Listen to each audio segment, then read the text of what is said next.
కేరళలోని త్రిశూర్ జిల్లాలోని శ్రీకృష్ణ దేవాలయంలో జరిగే నదయిరుతాల్ వేడుకల్లో భక్తులు ఏనుగులను సమర్పించడం సాంప్రదాయంగా వస్తుంది.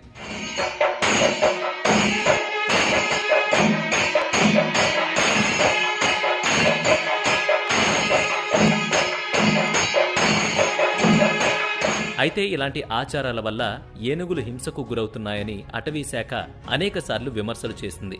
అంతేకాకుండా గత 15 ఏళ్లలో ఒక కేరళ రాష్ట్రంలోనే అలా బందీ అయిన ఏనుగుల వల్ల దాదాపుగా 526 మంది ప్రాణాలు కోల్పోయారు. అందుకే ఈ సమస్యలన్నిటికీ చెక్ పెట్టేందుకు ఈ సంవత్సరం జరిగిన నదయిరుతాల్ వేడుకల్లో సినీ నటి పార్వతి తిరువత్తు సహాయంతో పెటా ఇండియా సభ్యులు ఆలయానికి రోబోటిక్ ఏనుగును సమర్పించారు.